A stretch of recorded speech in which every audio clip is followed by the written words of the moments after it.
welcome to today's video. Before I begin and before I dive in, I just want to be a little bit honest with you guys so you know where I stand. In all honesty, I had said that I was going to do this live yesterday and I was really inspired by it. But I wake up this morning and I remembered I have a meeting at noon and I have to prepare for it and I have to make food for it. And I started going, oh my God, I don't want to do the live. I don't want to do the live. And I just started kind of like spinning in those ideas. But then the thought came to me, well, what are you talking about today? And I'm talking about the power of our thoughts and that we need to use them wisely. And it was in that moment that I was like, you know what? The power of that lesson is more important than me freaking out that I don't have enough time. It will be easier if I get on here and do 10 minutes to educate you guys on a really important lesson that has really greatly impacted my life and my clients' lives. And then in 10 minutes, I can go on my merry way and get all my stuff done for the meeting I have at noon. So I just wanted to say that I have to still apply the tools that I teach every single day. But when we learn the tools and we learn the key to this, it becomes a lot easier and we can return to center and we can return to ourselves a lot faster than if we didn't know these things. So thank you guys for being here and taking the time to listen to this and maybe even apply a little bit of what I offer today. And maybe just say hello. Say hello if you're joining in. And if you're watching this on replay, say replay. And yeah, I look forward to diving in this, you guys. So what I was feeling called to do was read a section in a book that really impacted my life. It's called Three Magic Words by, I don't even know how to say his name, UELL Anderson, something like that. And it was actually something that came into my life when I was really young, maybe 22 years old. And I was at a point where I was just asking big questions and really wanted to heal and to be happy and to be healthy and to help others to do that.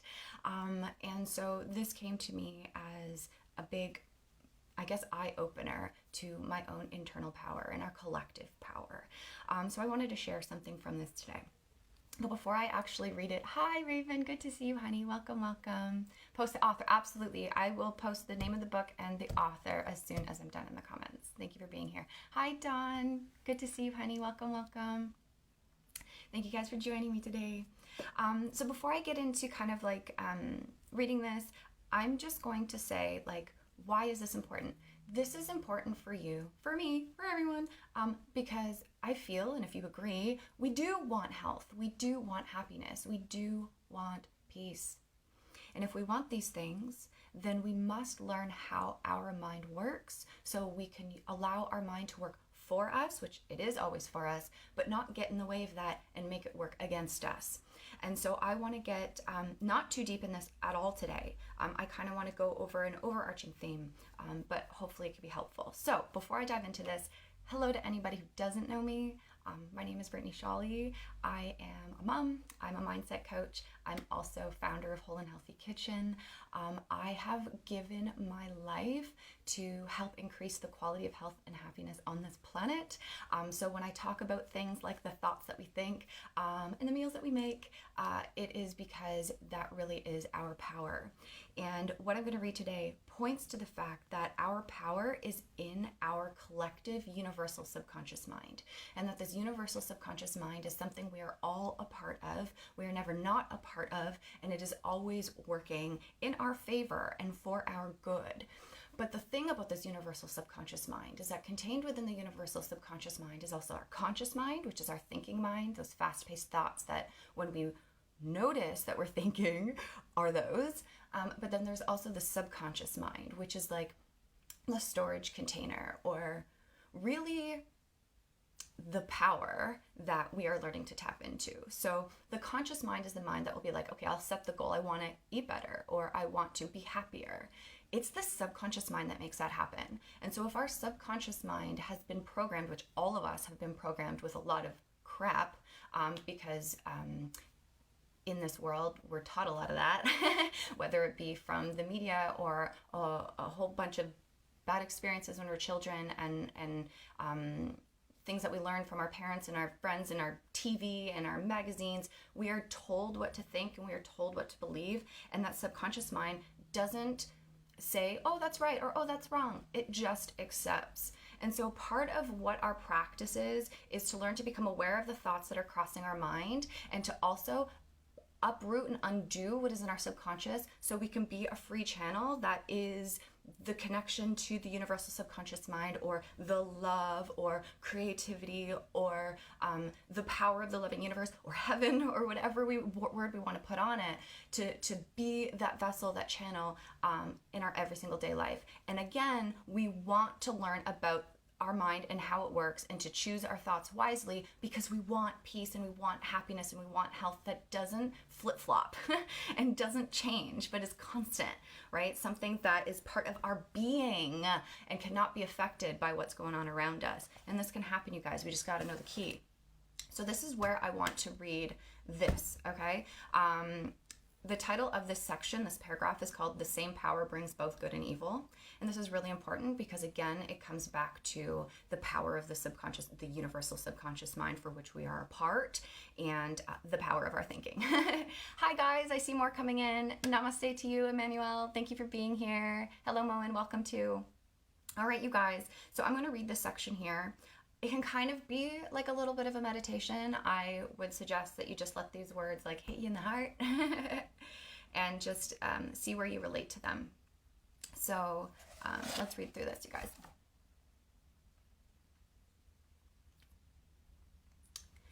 If you have engaged in competitive athletics, you have seen a sign on the locker room wall that read, "A team that won't be beat can't be beat."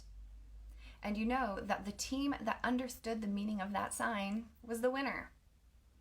If you are a businessman, you have heard it said, "Think big and do big." And you know that the men who operate on this premise do big things.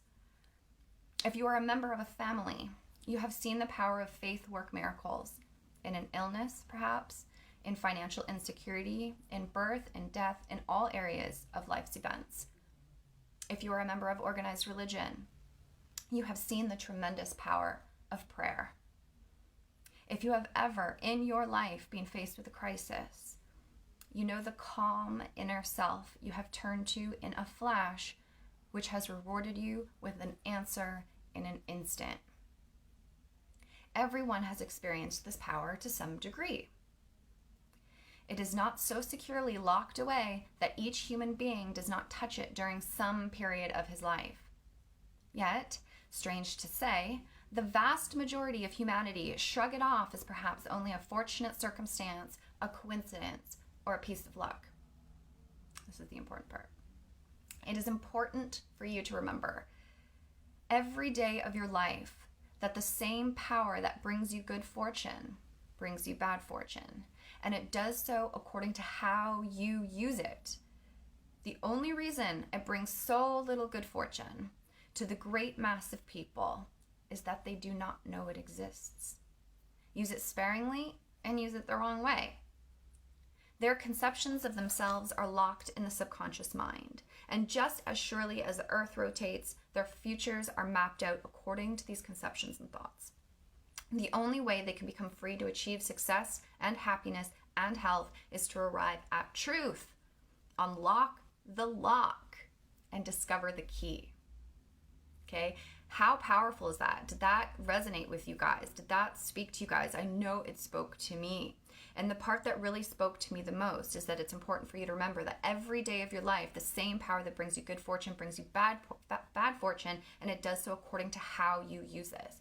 So notice that when we learn how to use the power of the universal subconscious mind, when we learn to undo the programming in our subconscious mind, when we learn how to train our mind, we are free to experience the happiness, the health, and the peace that is our birthright. It's our birthright. And I feel like this is the thing that we're not taught this in school. We're not taught this on a normal basis. We're taught this in different, you can find this truth in the Bible. You can find this truth in A Course in Miracles. You can find this truth in spirituality, in the laws of attraction. You can find it in all of these places. And it's becoming a lot more known now.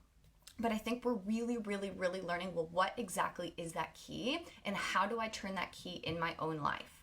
And I feel this is the exact work that I do with people.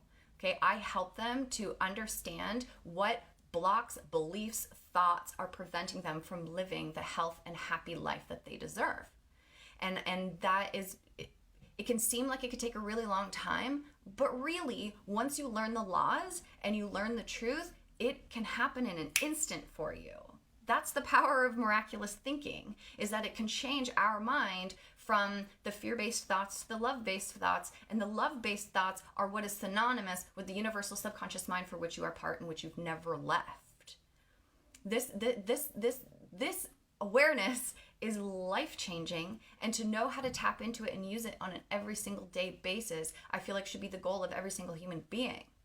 And so I've made it my mission, almost in a sense, to share this in as many ways as possible. And I found that the most practical way to do that is to just start with our everyday life and our everyday tasks and start to bring this kind of conscious awareness to it. And that's why Whole and Healthy Kitchen is my jam, right? Because we all got to cook, we all got to eat. You might as well bring the power of the universal subconscious mind there and make it joyful and a way to give and serve, right? So this is powerful. What did you guys take out of this? What really struck you the most? Let me see what you guys are saying. What's up, guys? Good to see you. I see a lot of familiar names and faces. Hi, guys. Hey, Babber. Good to see you. I remember meeting you in the aisle of an aisle where you would find this book. I remember meeting you and just like the universe bringing us together, and I've loved you ever since. I love you, brother. Good to see you. Good morning. Thank you. I like this color too. Hey, Raven. You're saying thoughts become beliefs, and beliefs are manifested in our outer reality. That's exactly what it is. That's exactly what it is. And the only way we can change our outer reality is by changing our beliefs and changing our thoughts. And I have an entire module on this in the course that I've created called Kitchen Alchemy, because this is essential information for us to know, for us to use, and for us to apply. And it is a lot simpler than our mind makes it out to be. And you just said, it's easy to say, but sometimes hard to apply. 1,000,000%. Like, it's easy to say because truth is simple, but it is hard to apply, especially because the predominant world view does not share this one that we were talking about today. And what is it? Like, we only use like 1% of our mind. Like, and imagine how much we could accomplish and what we can do, and how what a different kind of world we would have if we actually tapped into the full amount of our resources, or even just like 10% more, 5% more, anything, right? So I just wanted to share this with you guys to remember that the key is inside of you. And if you need help to figure out where that key is inside of you, I would be honored to help you to figure out what that is and how to go about doing that. I have found for me that there is a way to follow that makes it a lot simpler, because it almost appears like a path that you can take, like an A to B, that you can get yourself through. And this is something that I am about to launch to the world, and I'm really, really excited about it. So what I am suggesting people to do right now is to join my private group, because I'm going to be sharing a lot more about it there, a lot more in-depth videos in there, and the link is above. And then also to sign up to be notified when my course is ready to launch, because this stuff is important information for us to not only change the quality of our own lives, but also to change the quality of life on planet Earth. And I feel like that is a big part of my mission as well, is to ensure that the health and happiness of future generations coming behind us. And that I know that as I bring conscious awareness and attention and love to what I'm thinking and to myself, and bring conscious awareness and love to others, things change. And I actually had a client reach out to me today. She was just saying thank you for one of the sessions that we did together. And she had said that when I had mentioned that all things are love, or a call for love, and that there's nothing else, she said that that really helped her to see things differently. And I feel like that is a really powerful way to look at it, right? That all things are love, all things are part of the universal subconscious mind for which we are a part. And anything that is not love is a call to love. And I feel like in my own life, I've made it my duty to help answer as many calls to love as possible, and continue to return my mind to the loving aspects of myself. But as I mentioned, when I even opened up this video, we're constantly applying it. Like, we're constantly learning how to deepen that practice and have it be more and more and more consistent and present and palpable and shareable and all of these things. And so we're on this journey together, you guys. You're not alone. You're not alone. I'm so with you. We're with each other. And so, you guys, that's it. I think that's all I wanted to say. I'm now going to go get ready for that meeting. But I hope that this was helpful for you guys and you took a little bit of nugget of wisdom that you can just like put in your back pocket and use whenever you need. And actually, maybe I'll offer something else. This is one thing I actually offer in my course, is something that you can do is when you go throughout your day, just ask yourself the question, what am I thinking? And just pause and just like wait and like observe. And this is part of the mind training, is observing the thoughts that we're thinking and not always believing what we're thinking, right? Choosing to accept the thoughts that are true and real. And we need to observe all of the breadth of thoughts that we're thinking, whether it be really good thoughts or really crazy thoughts or really evil thoughts or whatever they are. We have to observe both of them and make a decision for what is true for us. So it's not like we're just pretending that the evil thoughts aren't there, because the ego exists inside all of us. We can't get away from it, but we can undo it, and we can undo it through conscious awareness of what we're thinking and deciding for something else to think. So that's what I would say to you guys, that go throughout your day and just ask yourself the question, like, what am I thinking? And just allow yourself to observe without judgment, and just start to remember that there's a universal subconscious mind, a loving mind, a divine mind, a healing mind that exists inside of you that you are in and you can never be a part of. And we can learn to call upon it and pray to it and bring it forward as an act of power in our life every single day. And so, yeah, I'm happy to be learning these along with you guys, because it's our ticket to health and happiness and freedom. Let me see the last thing you said here. What is the name of the book again, please? Of course. And like I said, I'll put it in the comments. 3 Magic Words by UELL Anderson. And I'll write his name down because it's a little confusing. Oh, Raven, you're so cute. It might be hard. Those that it's hard to apply these things to are our greatest teachers, right? They are our greatest teachers. So I would ask, what is this experience with my boss here to teach me? Ask what it's to teach you, and you will be shown the lesson. And I'm certain also that you will be shown understanding. And when we understand, it's a lot easier to forgive. And when we forgive, we move into that state of love, and we feel great, right? And so it's for us more than the other person, and you deserve peace. So thanks, guys. Thanks for being with me today. And I hope you have a good weekend, and I will see you soon. Bye.